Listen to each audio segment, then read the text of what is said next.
Hello, and welcome to Lead, Learn, and Connect, where we explore the worlds of training and coaching.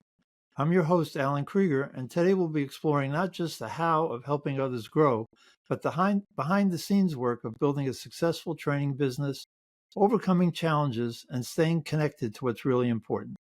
My guest today is Abram DiMarco, an outstanding trainer I've worked with for several years. Abram is the founder and owner of DiMarco Consulting, a training company that's helped hundreds of leaders, teams, and students learn essential skills for success. Whether you're a new trainer, a seasoned expert, or just curious about what it takes to really thrive in this world, this episode is for you.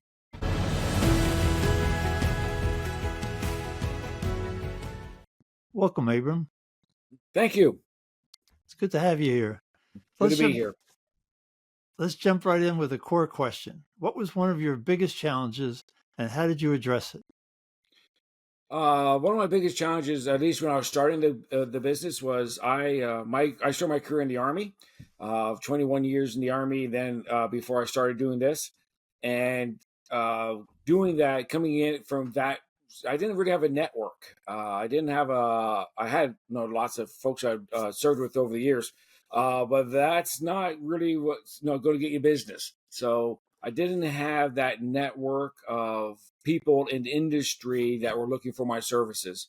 And so that was really a big challenge for me, was to kind of figure out, who do I need to talk to, what businesses are interested, who in those, the individuals I'm looking for in those places, and then how do I get to them? So that networking aspect was a real steep learning curve for me. Okay, and you've gotten through that. What did you do to build the network? I don't think I've gotten through it. I think it's a continual process. It's, and it's about putting your name out there, about letting people know what you're doing. It's, just 2 weeks ago, 3 weeks ago, I talked to somebody 10 miles away that said, I had no idea we had somebody locally that did this. You're kind of beating your head against the wall thinking, with everything I've done, I still have people here that don't know. And so it's constantly, sometimes you have to give away the product. You have to give free samples, like in the grocery store.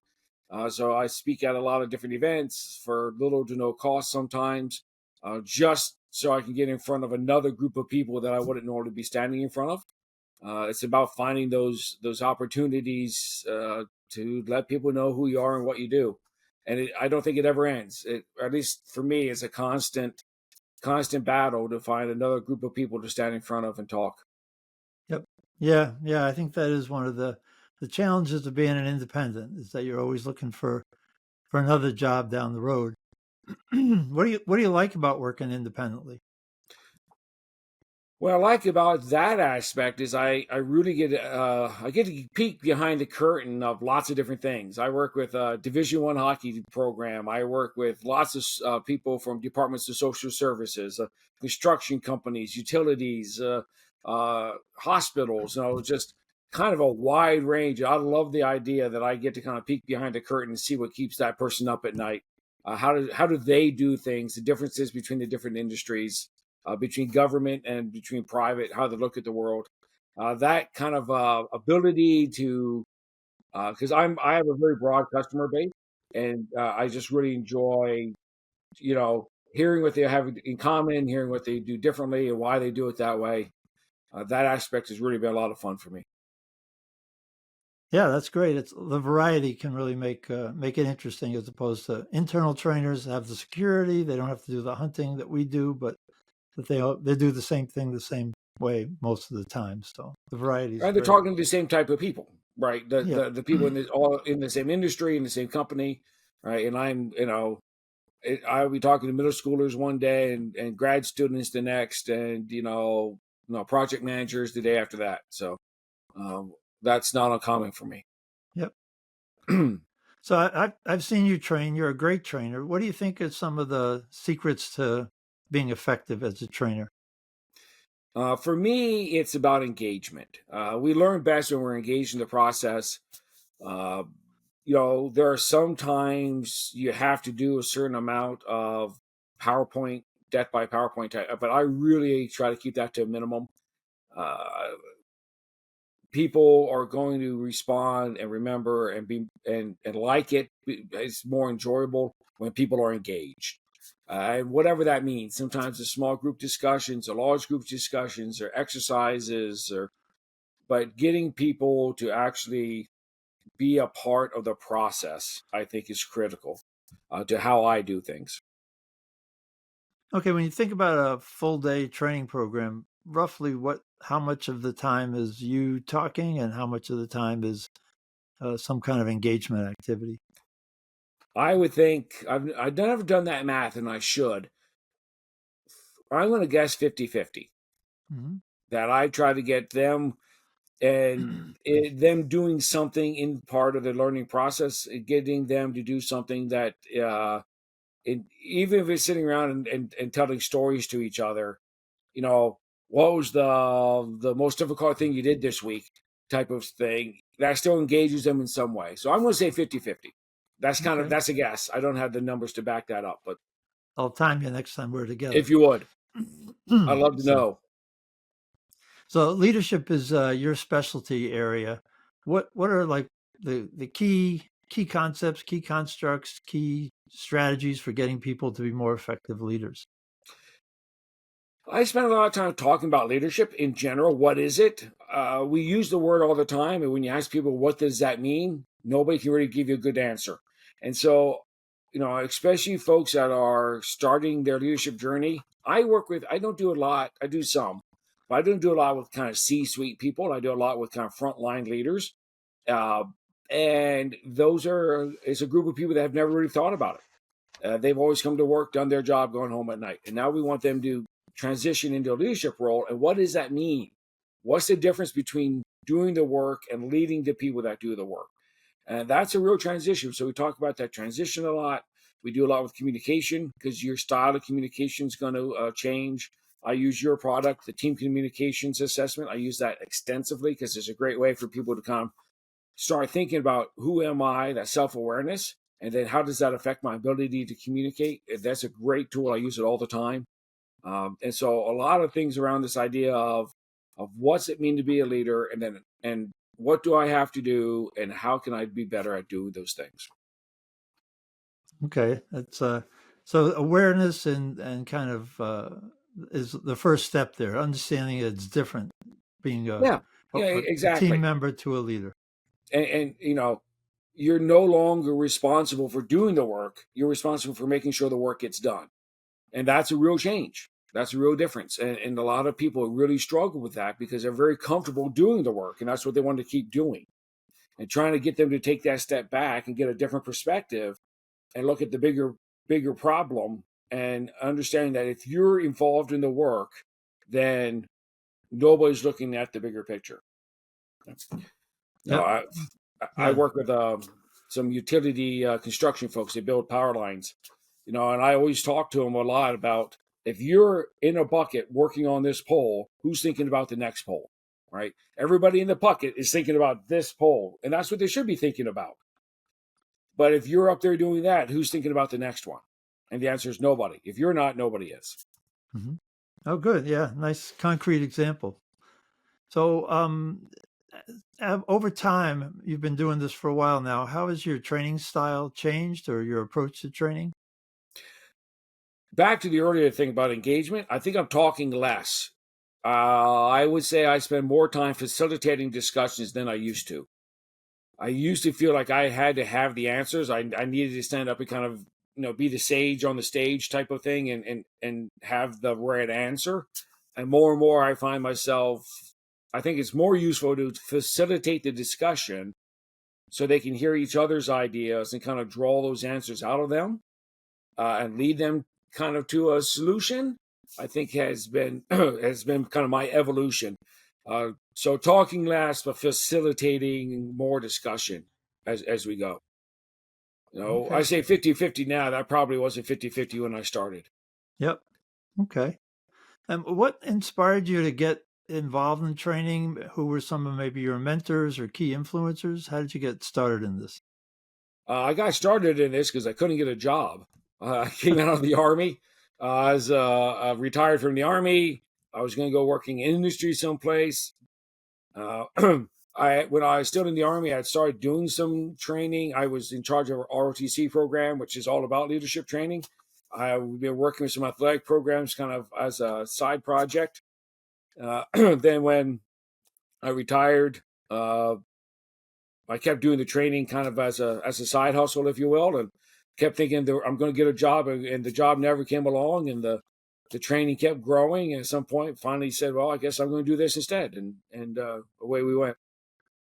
Yeah, that's good. Mentors, That's I good. would say I met somebody out in Buffalo who did a lot with assessments, and she taught me a ton of stuff about how to use the assessments properly. And then that actually led me to you, and how your assessment and how that works. And you do a lot of work in the government space, which is, you've been a great mentor, kind of how to do the state level stuff. I've really learned a lot about the differences between the because I started in the private sector, and then you've been a great help with the kind of the public sector stuff as well. Okay, great. Um, so, what are you doing? Are you doing anything differently now? You talked about to build your business. You talked about going out and doing public speaking, about giving presentations. Anything else that helps you grow? The other thing I think is collaboration. At the beginning, I saw things as largely as a competition, and more I find myself collaborating. And I wanted to bid on this project because that's how, right. And then finding that, well, if you can get three people together, it's easier to bid on that project. And then that leads you to the next one, because now you got a team of people, and they might find opportunities that you don't find. Or it's fine to reach out to someone and say, hey, I've got a good contract, but I need help on this one specific topic. And then they reciprocate. They say, boy, I was really impressed with the way you did this. Can you help me with mine? And so I think there's the networking piece, there's the putting yourself out there, and then there's I think collaboration has been a big driver of my business. You help somebody else out or work with somebody, then you form that connection, and sooner or later they're going to ask you to come help them in some way, shape, or form. Yeah, that's a great point. Over the years, I've been members of different consulting groups and training associations, and some people there view all this as competitors and won't share anything. And others, I've taken a much more collaborative approach as well, and it's worked out great. I've got a nice group of folks that I can call on when I need help, and it's just also it gets lonely as a independent Yeah, all by yourself. sure. And It never hurts to have somebody you can call and say, hey, I've got a question for you. Have you seen this before? Do you have, I talked about the other trainer in Buffalo. I've called her up and said, hey, I've got 3 hours on this. I need 4. What do you think? Have you ever taught on this? Or, what have you done along these lines? Why agonize when you can plagiarize? If I can borrow that information, right, get a head start on something, or have a great hands-on exercise or something that somebody else does, that's it's a time saver. It gives you a little bit more variation in what you're trying to do, and it just it makes everything better.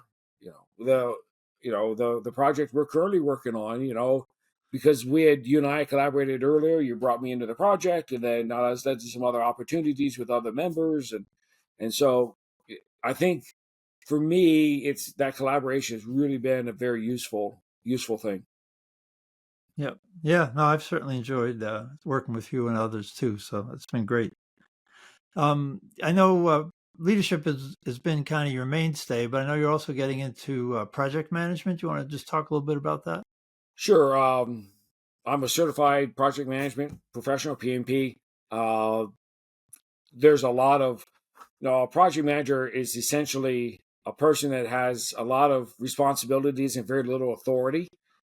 So it has a lot of leadership aspects to it. There's a lot of planning and Excel spreadsheets and things like that. There's a very technical aspect to it, to kind of keeping everything straight. And there's also a very strong leadership component to it. Of how do I get all these people to work together, even though none of them work for me? I can't threaten to take their money away. I can't, fire them or hire them normally as a project manager. That's not what PMs do. So a lot of this is about influence, which is what leadership is about. It's about influence. So there's a lot of crossover between the two topics. And I think a lot of project managers don't see themselves in that way. They see themselves as, I'm the person that does the reports and rolls everything up. They don't think about that from a leadership point of view. They say, I got to get all these diverse people to come together in one team, work together in some level of harmony to make sure the project moves forward as it's supposed to. So it's been a kind of an extension of the leadership stuff.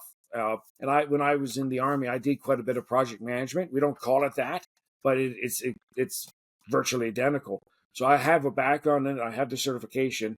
And then now it's kind of been that kind of an outgrowth of the leadership aspects. There's a lot of communication with project management. Once again, that's a key leadership skill is communication. Yeah, that's helpful because when I hear project management, I hear about all the different tools you can use and the ways to schedule and analyze and flow charts and Gantt charts but yeah, the project manager often has no authority and yet they have to be in charge.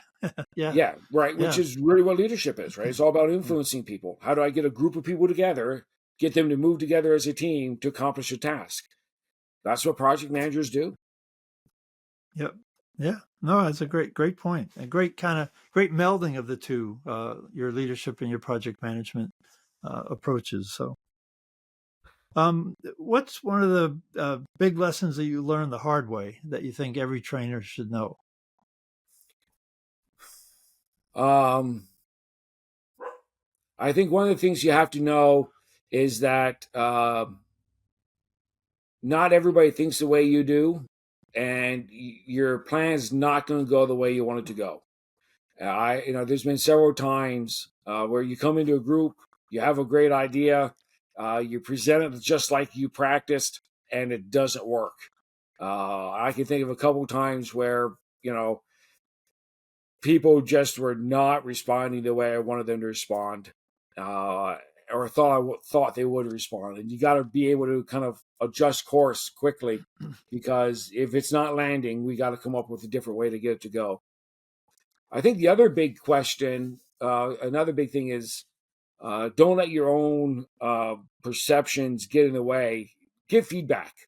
I just 2 weeks ago, I did a exercise with some folks that I did not. I was expecting it to generate I wanted some lively discussion, maybe a fist fight or two, and it didn't. I felt it kind of flopped. I didn't get the reaction from people that I was expecting, right? And then we get the feedback forms, and about half the dozen people said that was their favorite part, and that came up as like, so their perception of it was very different than mine, and I think that's always a lesson I'm learning continually. We don't always see things the same way they do. Yep. No, that's a great point. And that's always nice when the evaluation is a surprise in the positive side as opposed to the other way where sometimes something you thought was really that happens good as well, right? Yeah, But I mean, it was a 2-day session we had. And this is one thing I thought, this is going to be great. And it was like, at the end, it was not that I thought it went terrible. I thought it was okay, but just didn't, right? And then to see that as well, what was your favorite part of the training? And like half a dozen people said that was it. It was like, oh, well, I did not see that coming. Wow. Yeah. Yeah. So going back to your first part, that, you have a plan. I think a lot of new trainers, they practice, they rehearse, they're going to come in and boom, boom, boom, boom, go down. And you have to shift midstream. What are the things you look for to tell you that it's not landing? What are some things you want to be keeping aware of while you're presenting? You're also observing and taking things in. So what are you looking for? I think the classic one is glassy eyes. They start to drool on themselves, right? I get that a lot, right? But there's that. Are they looking up at the ceiling? When you ask them questions, are they even there mentally? You can also see if you're trading on something that's discomforting, you'll see them, kind of lean back, cross their arms, you can see that kind of that uncomfortable or the skepticism. And so, you got to figure out by reading the room pretty quickly if this isn't, you know. And there could be things going on behind the scenes with this group that you're not aware of. And sometimes, I did a session once with some group, and it was not going well. I could not figure out why. I mean, they were almost hostile. They were not engaging, and I tried different ideas, and then finally I hit a topic, and the floodgates opened. And what it was basically was they had done a employee engagement survey. Some stuff had come out in that survey about this particular group of people. That's why they had me come in, and this group felt they were being punished. And so being in this session with me was a punishment. So they were not happy to be there. Once we figured that out and the floodgates opened, we had a great day. But it took half the day to get there, right? And, and I didn't understand that background. I didn't understand that they were coming in here with the understanding that they were being punished. So one thing which I don't know anybody would have told you, but I don't think of either, is to ask whoever's setting me up for the training, is there anything I should know about the background? And I don't ask that question enough, but that's a great reminder that they may have told you, these are our problem people or whatever, and giving you some clues. They mentioned this survey. I didn't put together that this survey was leading directly to the training and that they knew this, right? That this had obviously been a discussion and that this survey was that big of a deal. It was kind of presented to me as, we did this survey, we identified something, we thought we'd bring somebody in. That's not at all how the participants saw it. They saw it as they did the survey, the management's really upset and angry. They're blaming us for it, and now we're being punished. Yep. Yeah. Right. Yeah. You just never know what you're walking into.